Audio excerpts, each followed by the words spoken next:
All of this, food security, agriculture, and health, are all fundamental to the livelihood of the majority of the world's poor. Agriculture produces the outputs. These outputs contribute to good health, and some may lead to the ill health if the agriculture or the foods that they produce contaminated with any microorganism or having the chemical residue that it's not good for health. So this can lead to ill health as well.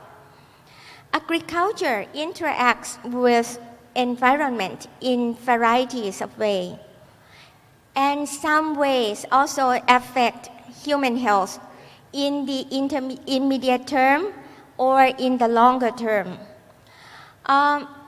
I would give three examples of the interaction with the environment. Irrigation is part of the requirement for the developed agricultural sector, and such irrigation can create conditions that is favorable for the growth of parasitic vectors. Agriculture can also lead to pollutions. For example, the livestock waste can directly pollute the environment around the farms. And agriculture also contributes to the climate change, to the global warming. The good part of the agriculture is giving incomes to farmers. While giving incomes to farmers, this giving opportunity for the good health, for the good standard of living. At the same time, money doesn't bring all good things. Sometimes money can also bring risk to bad health.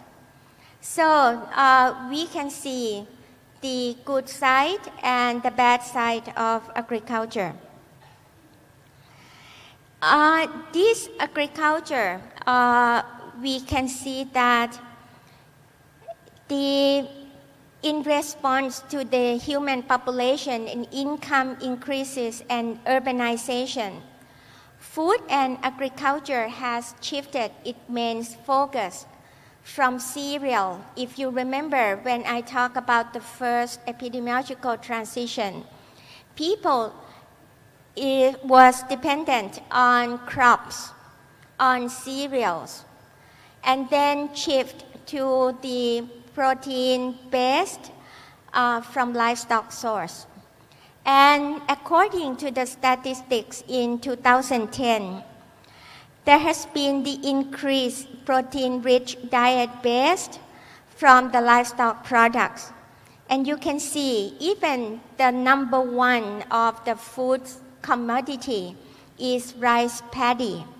But milk, meat from cattle, from pig, and from chicken become the second to the fourth rank of food commodities. So there has been emphasized on the protein, on the high protein based on livestock products. Coming back to the relationship of the agriculture, livestock, and health, what are the priorities of the challenges that we would see?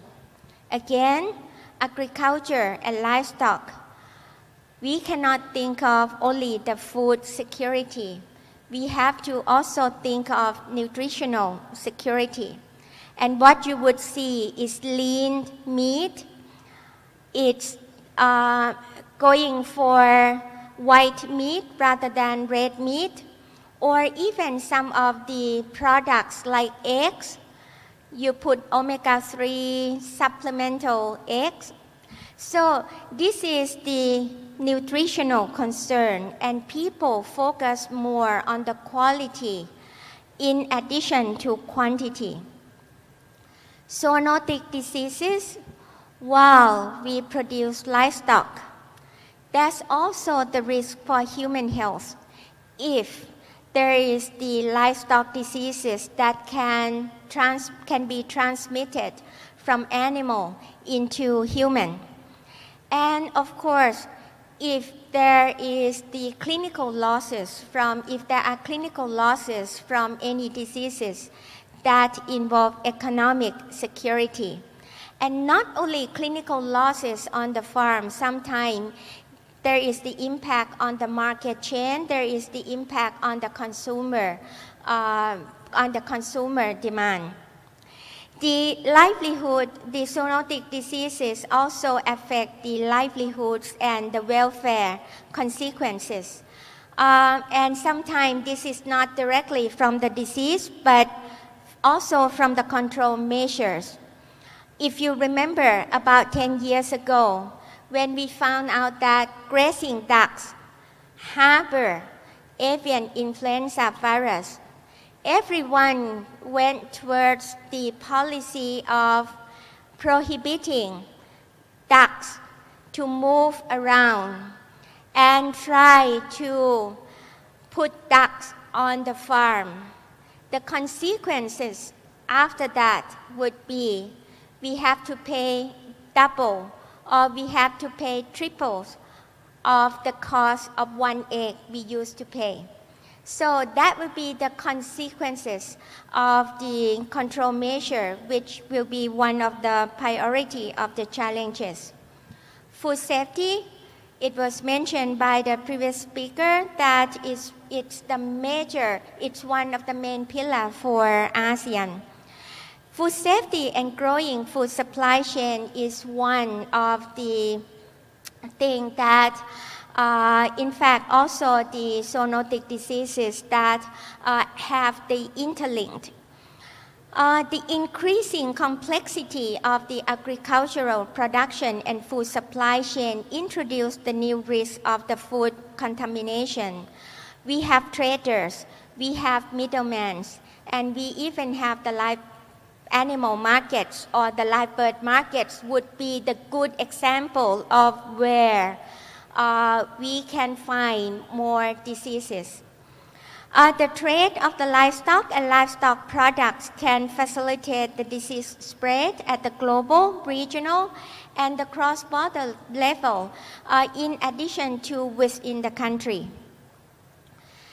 Water-associated disease and water management. This is part of the ecosystem that can increase yield and also risk for waterborne diseases. So these are the things that interlinks in terms of the priorities of the challenges.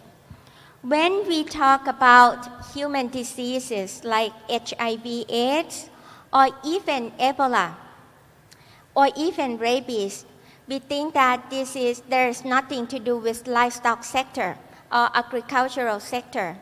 In fact, these two diseases may affect the agricultural productivities by decreasing the labor in agricultural sector, and we can't neglect that. When we talk about disease, there are three main components that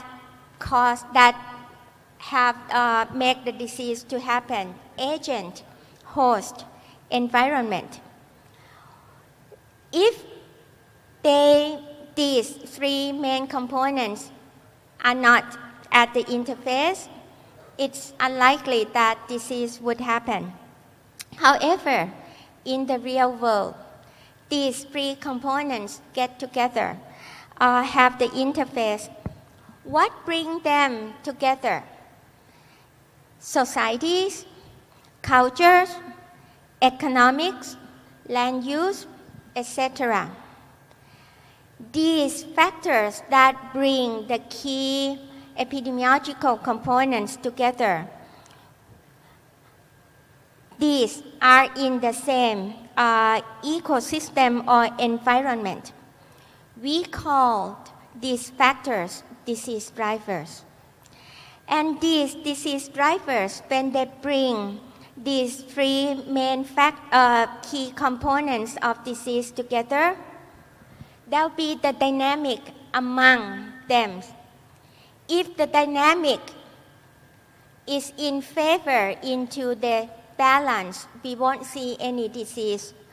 But if the dynamic is in favor into the imbalance, we would see disease emergence. We would see disease spread. And in the longer term, disease might become persist, and we will see endemicity of the disease in that area. And this is what we call disease landscape. I would like to use this word for the disease drivers. Sometimes it's not only drive, but sometimes it puts pressure to the disease dynamic and disease environment. The disease occurrence or the impacts of the health or livestock health become the state.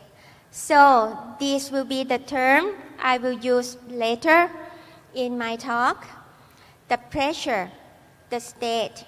And then we will analyze this into with the response. With this framework, again, the pressure are the factors behind the disease dynamics affecting human, livestock, and environment. It's also, it can be changes from social and economic development. This pressure would lead to the state with the impacts or the results from changes. And we have to think about response. How to respond? The response would be the policies or action to minimize changes of factors that reduce the impact. It can be the actions to reduce the impact, or it can be the actions or the policy that go beyond the impacts, go beyond the treatment, but go to the root cause of the disease, which call disease drivers or pressure. So if we look at disease and how to respond in this analysis framework, we would try to find out how can we deal with the disease, with the emerging infectious disease, which is the main concern of the ASEAN economic community. In October 2011, we celebrate the 7 billion milestone of the world population. And at the moment, we have about almost 7.4 billion people. And if you go to this website, the Worldometer's website, you could see it's like the running clock. The figure over there, the figure on this website changing every second. That means every second we have more people. While the world already passes the 7 billion people milestone, we urge some certain action to meet the key challenges. How are we going to feed these people? What will be the food security? Technology and development need to keep up with the demand. And we have to move things fast. We have to do things better, more efficiently, and we have to try our best to minimize the impact to the natural resources and environment. And here comes the disease and health. We suffer from the technology that we have, and we need to try to accommodate this problem. And that's still inequality of the people to access to food, to access to technology, to access to resource, and to access to health delivery system.